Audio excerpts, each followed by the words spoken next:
Hello students, my name is Rohit Kumar. तो हमने एक नया यूट्यूब चैनल बनाया है अपने विद्यालय CHMS ग्लोबल एकेडमी पाहापुर के नाम से। आप इसको सब्सक्राइब कर लीजिएगा। तो आज हम इसमें पढ़ने वाले हैं 3D का एक टॉपिक है, मेंसुरेशन के अंतर्गत आता है। उस टॉपिक का नाम या चैप्टर का नाम है सरफेस एरिया एंड वॉल्यूम, जिसको हिंदी में बोलते हैं पृष्ठ क्षेत्र तथा आयतन। अगर हम इस चैप्टर की बात करें तो ये क्लास 8 से स्टार्ट हो जाता है। क्लास 8 और class 9 UP board Hindi medium, और क्लास 9 CBSE बोर्ड, और क्लास 10 में बोर्ड के एग्जाम के लिए बहुत ही ज़्यादा इंपॉर्टेंट है। आज हम क्या काम करेंगे, आज हम इसके फॉर्मूले को कुछ लर्न करेंगे, समझेंगे बेसिक से, और फिर इसके क्वेश्चन हम एक्सप्लेन करेंगे। सबसे पहले हम समझेंगे कि 3D क्या होता है। भाई देखो, मेंसुरेशन जो हो ये दो टाइप से हम पढ़ते हैं, एक 2D और एक 3D।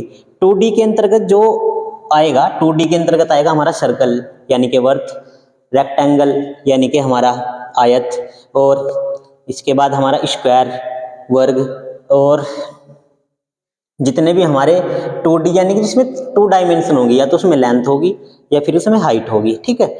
और इसी के अंतर्गत हम पढ़ते हैं इसी का 2 टाइप्स, उसका नाम है 3D। 3D का मतलब है जिसमें 3 डायमेंशन होगी, यानी कि उसमें लेंथ होगी और उसकी ब्रेथ होगी और उसकी हाइट होगी, ठीक है। तो हम स्टार्ट करेंगे सबसे पहले क्यूब से।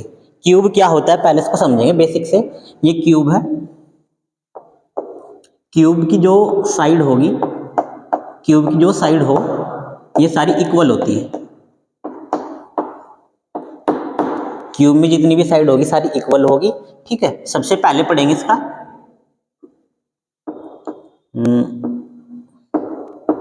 CS से। CS से की अगर हम बात करें, कर्व सरफेस एरिया, ठीक है, यानी कि इसको हिंदी में बोल देंगे पृष्ठीय क्षेत्रफल।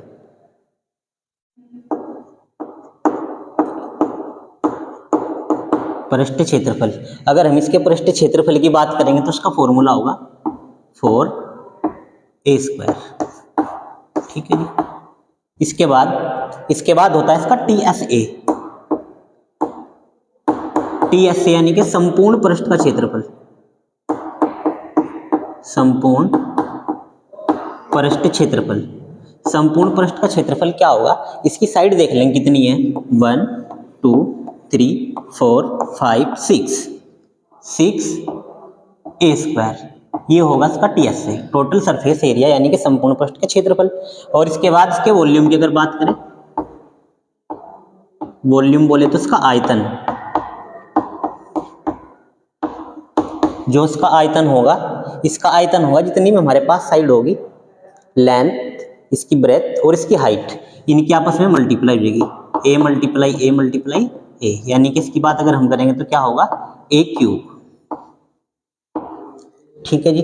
जो जितने इसके क्षेत्रफल या एरिया निकलेंगे वे मीटर स्क्वायर या फिर सेंटीमीटर स्क्वायर में गिवन होंगे, ठीक है जी। इसके बाद हम नेक्स्ट नंबर 2 है हमारे पास क्यूबॉइड, यानी कि घनाभ। घनाभ में ये वाली तो होती है इसकी लेंथ, और इसको बोलते हैं ब्रेथ, और ये होगी इसकी हाइट। सबसे पहले हम इसमें CSA की बात करेंगे। किसका CSA क्या होता है, CSA यानी कि पृष्ठीय क्षेत्रफल। पृष्ठीय क्षेत्रफल CSA ऑफ क्यूबॉइड होगा 2H इंटू L+B, ये इसका CSA होगा। और अगर इसके TSA की बात करें, TSA यानी कि टोटल सरफेस एरिया, तो ये होगा 2 into LB BH plus HL, ये होगा इसका टोटल सरफेस एरिया। और अगर इसके हम वॉल्यूम की बात करें, वॉल्यूम इक्वल टू L यानी कि लेंथ मल्टीप्लाई ब्रेथ और multiply H, length breadth multiply H, ठीक है, ये इसका वॉल्यूम होगा। इसके बाद एक हो इसमें डायगोनल।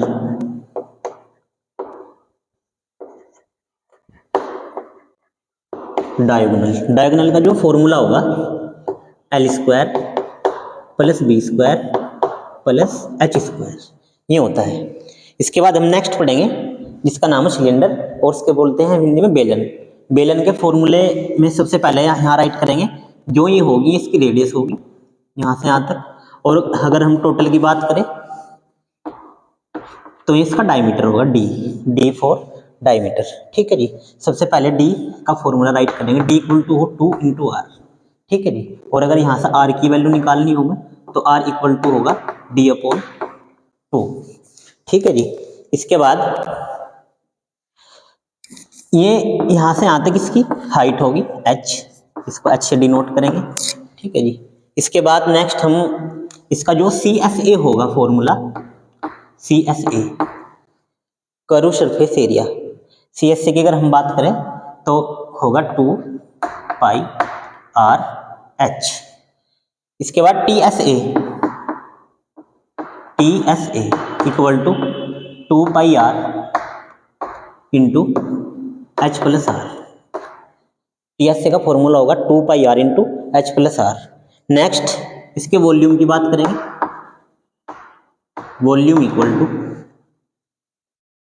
पाई आर स्क्वायर एच।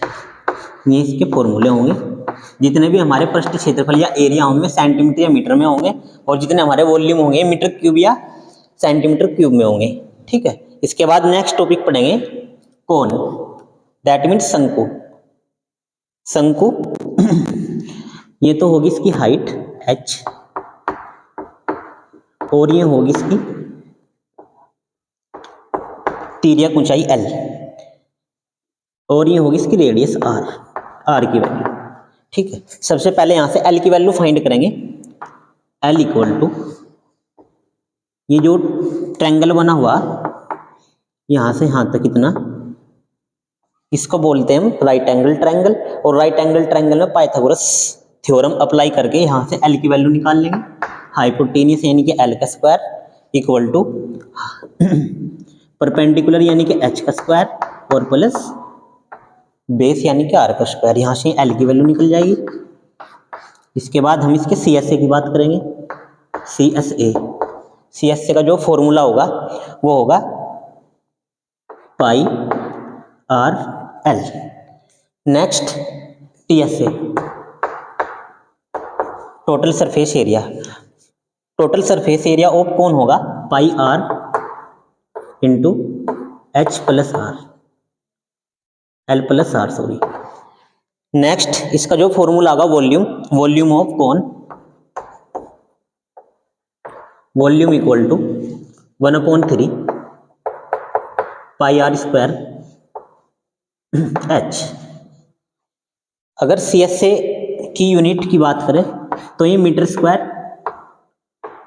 और सेंटीमीटर स्क्वायर में होगी, और ये भी मीटर स्क्वायर और सेंटीमीटर स्क्वायर में होगी। और अगर इसके वॉल्यूम की बात करेंगे तो मीटर क्यूब और सेंटीमीटर क्यूब में होगी। ठीक है। नेक्स्ट हम पढ़ेंगे स्फेयर यानी कि गोला। इस स्फेयर और सर्कल में बहुत बड़ा डिफरेंस होता है। सर्कल 2D के अंतर्गत आता है, और जितने भी हमारे स्फेयर होंगे वे सारे हमारे 3D के अंतर्गत आते हैं। इसमें सबसे पहले इसमें यहाँ होगी रेडियस r की वैल्यू।